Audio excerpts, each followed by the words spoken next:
Hello and welcome to another video from Sustenance and Cover, the only YouTube channel you need to not only survive the current apocalypse but actually enjoy it. And today we're going to be talking about progress in the garden. And here's the raised beds, the small ones that I got from a friend, and I've already filled them with dirt, planted sunchokes in them, and have put mulch from out of the chicken house when I cleaned the chicken house up. So it's got straw and it's got a lot of chicken manure. And I put fencing right over the top. The fencing is just sitting there. And it is an effective barrier to chickens scratching in my raised beds. And we've got 7 of them filled with Jerusalem artichokes. Alright, out to the regular garden that we've been having for a few years. We've done basically the same thing.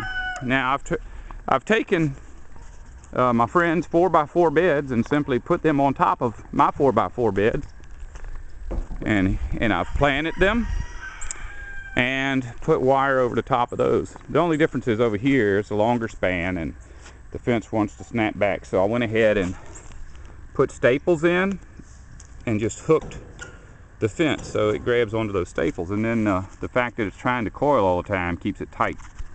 But you see, I've just got the same thing, chicken straw with chicken manure in it.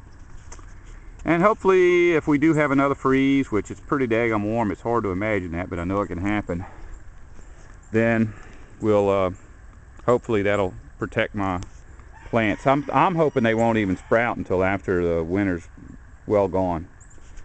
But anyway, this is asparagus, mostly just for play. I'm in the deep south. Asparagus does not work here. Why we keep it going, I don't know.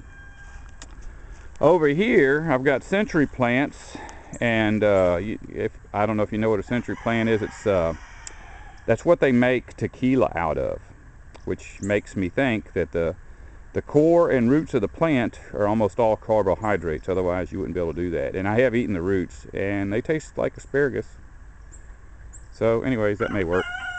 And this is our herb bed. You can see some rosemary sticking up, and over here some rosemary sticking up. But around here there's no herbs. This one has more century plant shoots under the ground, and they'll all come up.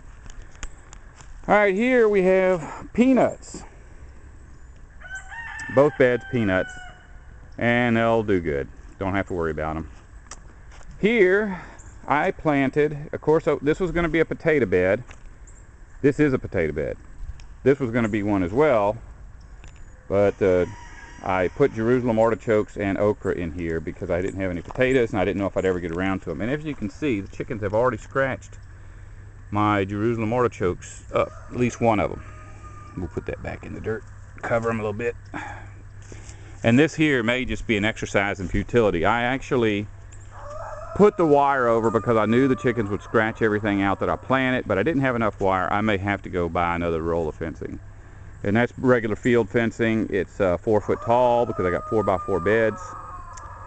And I may have to do it on all of them. Over here, this is a dog kennel, or what's left of one. Some people brought this to my house and asked if they could keep their chihuahuas here because their apartment wouldn't let them have dogs, and they were in transit, and one day the dogs disappeared and the people disappeared, and the dog kennel was still here. Well, during a hurricane, a tree fell across it and smashed about 4 of these pieces, and so the 4 that are standing are what was left. And I thought, well, I'd make a good trellis. As long as I keep the gate shut, the chickens cannot get into the center. And on the outside, I've just put boards there temporarily until I can figure out what to do. Now, these beds out here, every last one of them is every other square, and this is a square foot garden.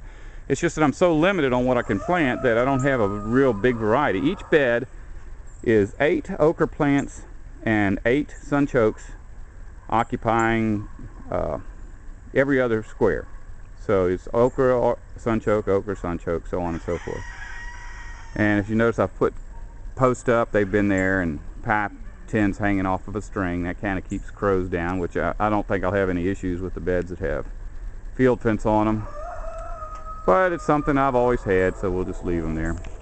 Now, as far as square foot gardening goes, I'm not all into that because I'm so limited on what will grow in my soil, or even in the soil that was recommended by Mr. Bartholomew in his square foot gardening book. I've never had any success with too many things, so I'm sticking to the basics.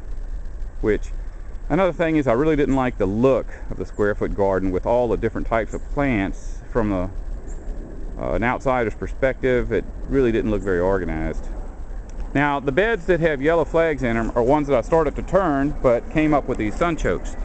Each one of these beds contains 20 to 30 pounds of sunchokes. And so now that we're just, putting half ochre and half sunchokes, next year I plan on getting only 20 pounds of sunchokes out of each bed. But I've got 25 beds, and I think, 16 of them are half and half, and then I've got the other 7 which are complete. I can get 10 to 15 pounds of sunchokes out of a bed every week for the whole winter. That's basically my garden. Around the trellis I've put beans on the inside, some pole beans, and on the outside I've put squash, different kinds of gourd squashes. That's the progress. When things start poking out of the ground, I'll do another video. Love ya.